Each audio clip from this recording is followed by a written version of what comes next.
গরুর ভুঁড়ি যে এত মজা করে রান্না করা যায়, যদি আজকে রান্নাটা আমি নিজে না করতাম তাহলে আপনারা কেউ জানতেন না। তো চলেন যাই কীভাবে আজকে আমি করে গরুর ভুঁড়ি রান্না করছি। আসসালামু আলাইকুম, সবাই কেমন আছেন? আশা করছি ভালো আছেন। আমিও আপনাদের দোয়ায় আলহামদুলিল্লাহ ভালো আছি। তো বরাবরের মতোই আরেকটা রান্না নিয়ে চলে আসলাম। তো এখানে আমি অল্প তেল দিয়ে তেজপাতা, শুকনো মরিচ, দারুচিনি, এলাচ দিয়ে দিলাম, সাথে কিছু অ্যাড করব লং, তারপরে অ্যাড করব কিছু কালো এলাচ। আস্তে আস্তে করে কিন্তু আমি সব মশলাগুলি দিতেছি, আপনারা অবশ্যই দেখতেছেন। তো সব কিছু এই তো দেখেন দিয়ে দেওয়া হচ্ছে। তো এটা কিন্তু তেলে ভাজাও হচ্ছে। আমি কালো এলাচটা দিয়ে দিলাম। তো এই পর্যন্ত দেখেন তেল কিন্তু অলরেডি বলক চলে আসছে বা বুদবুদ চলতেছে। তো এই পর্যায়ে আমি দিয়ে দিলাম পেঁয়াজ। আর আজকের পেঁয়াজটা একটু অন্যরকম, পিঙ্ক পিঙ্ক কালার পেঁয়াজে, দেখতে খুব ভালো লাগে, তবে খেতেও ভালো। পেঁয়াজটা এত বেশি একটা খারাপ না। তো বরাবরের মতোই আমি আজকে রান্নাটা করব। আর আজকে রান্নাটার মধ্যে অবশ্যই একটা গোপনীয়তা আছে। আর এভাবে যদি আপনারা রান্না করেন তাহলে কিন্তু খেতে খুবই অসাধারণ হবে, মনে হবে যে গরুর কালো বোনা খাচ্ছেন।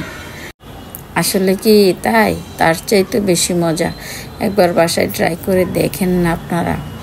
আর অনেকেই তো আমার কাছে হাত পাখার ভিডিও দেখতে চান। আসলে এটা দিব ইনশাল্লাহ, একটু সময় ধরে আর কি।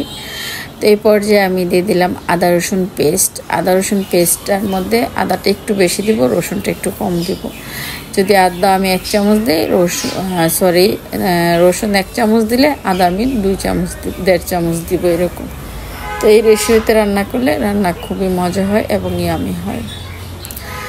তো আমি আদা রসুনের সাথে কিন্তু পেঁয়াজটা দিয়ে ভালো করে কিছুক্ষণ আমি কষিয়ে নিব। রান্নাটার যেহেতু ভিন্ন রকম স্বাদ, বা স্বাদটা অনেক বেশি হবে, রাজকীয় একটা স্বাদ, সেই সাথে কিন্তু আপনারা রান্নাটা একটু চেঞ্জ করে রান্না করলেও কিন্তু অনেক মজা হয়। তো মশলাটা আমি ভালোভাবে কষিয়ে নিচ্ছি কিছুক্ষণ। তো আপনারা দেখতেছেন আমি কিভাবে রান্নাটা করতেছি। এই পর্যায়ে আমি গরুর ভুঁড়ি দিয়ে দিলাম। আর ভুঁড়ি কিন্তু আমি লবণ হলুদ দিয়ে গরম পানি দিয়ে ভালোভাবে কষলি ধুয়ে পরিষ্কার করেছি। দেখেন কতটা সাদা এবং ধবধবা। আর হলুদ দেওয়ার কারণে একটু হলুদ হলুদ দেখা যাচ্ছে। তো যাই হোক, আদা রসুনের পেস্ট এবং শুকনা যে উপকরণ দিয়েছি মশলা, ওই সব মশলার সাথে আমি কিছুক্ষণ এই গরুর ভুঁড়িটাকে কষিয়ে নিব। তাহলে যে ভুঁড়ির স্বাদটা আরও কত বেড়ে যাবে, আপনারা যদি বাসায় ট্রাই না করেন বুঝতে পারবেন না। আর গরুর ভুঁড়ির মধ্যে কিন্তু অনেক চর্বি থাকে, চর্বিটা গলে তেলে পরিণত হবে, তখন কিন্তু আমার রান্না করতে আরও সুবিধা হবে। আর আমি যেহেতু অল্প একটু তেল দিয়ে রান্না করতে, কিছুক্ষণ পর আমি দিয়ে দিলাম একটু হলুদ, কারণ হলুদটা তো দিতেই হবে। আর হলুদ দিয়ে ভাজি করলে, লবণ দিয়ে ভাজি করলে ভুঁড়ির স্বাদ তো আরও বেড়ে যায়। তো অনেক দিন পর ভিডিওতে কথা বলতেছি, কথা একটু তুতলিয়ে যাচ্ছে বারবারই। আশা করছি সবাই ক্ষমা সুন্দর দৃষ্টিতে দেখবেন। আর আমার যখনই বয়স দিই, আমার পাখিগুলা অনেক বিরক্ত করে আমাকে। আর সেই সাথে গলাটা একটু মোটা হয়ে আছে, কারণ ঠান্ডা জ্বর, সেই জন্য।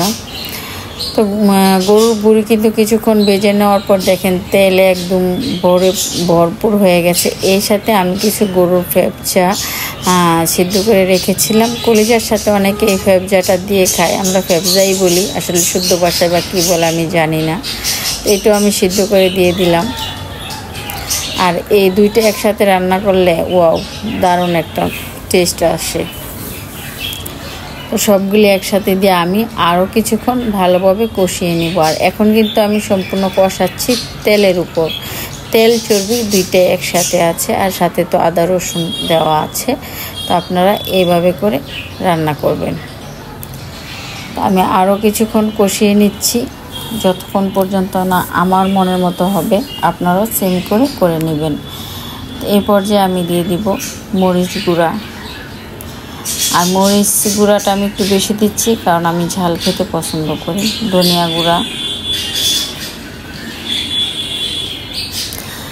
আর দিয়ে দিলাম আর একটু হলুদ, লবণ, জিরা, টালা জিরা যেটা, এটা আর কি দিয়ে দিলাম।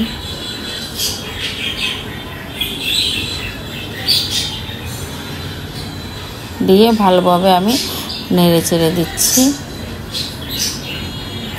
তো আপনারা কিন্তু এইভাবে রান্না করবেন। আর কালারটা দেখে বুঝতে পারতেছেন কীরকম দেখা যাচ্ছে বা কীরকম হইতে পারে এটা। তো এইভাবে করে আপনারা বাসায় ট্রাই করবেন। আরও একটা সিক্রেট মশলা আছে, এটা দিলে তো এটার টেস্ট আরও বেড়ে যাবে। আর যারা আছেন বুড়ি লাভার তারা তো অবশ্যই জানেন। আর কালার দেখেন, আরও আমি অনেকক্ষণ কষিয়ে নেওয়ার পর একদম পানি শুকিয়ে গেছে, ঝোল নাই, তেলের মধ্যে ভাজা হচ্ছে। এ পর্যায়ে আমি দিয়ে দিব কিছু সিক্রেট মশলা। এটা হলো যে আমি দিয়েছি 1 টেবিল চামচ soya sauce, oyster sauce, fish sauce, তারপরে টমেটো সস, সব মিলিয়ে আমি একসাথে করে তারপর মিলিয়ে আমি দিয়ে দিলাম। আর এটা দেওয়ার কারণে কিন্তু এটার টেস্ট আলহামদুলিল্লাহ অনেক অনেক বেড়ে যাবে। তো আপনারা বাসায় এইভাবে একবার করে হলে ট্রাই করবেন, তাহলে বুঝতে পারবেন। আর কালার দেখেন কত সুন্দর, ঝাঁকানাকা একটা মশলা কালার চলে আসছে। তো আমি আরও কিছুক্ষণ কষিয়ে নিব। এই তো আরও কিছুক্ষণ কষিয়ে নেওয়ার পর দেখেন এই অবস্থা হয়েছে। আর অলরেডি কিন্তু বুড়ি সিদ্ধ হয়ে গেছে মোটামুটি। তো আমি অল্প করে পানি দিব, দিয়ে যাতে মশলার একটা বাজে গন্ধ যাতে না থাকে, না হয়, সেই জন্য আমি সব মশলা যাতে ভালোভাবে পারফেক্টভাবে ঢুকে যায় আমার এই গরুর বুড়ির মধ্যে, সেই জন্য মানে একটু পানি দিয়ে আমি আরও কিছুক্ষণ রান্না করে নিব। তো আরও কিছুক্ষণ রান্না করার পর দেখেন কি অবস্থা হয়েছে। তো আমার রান্নাটা কিন্তু ডান। আর এই পর্যায়ে আমি নামিয়ে নিব। তো আজকের এই রান্নাটার মধ্যে আমার গাছের কাঁচা পাকা কিছু কাঁচামরিচ অ্যাড করে দিয়েছি।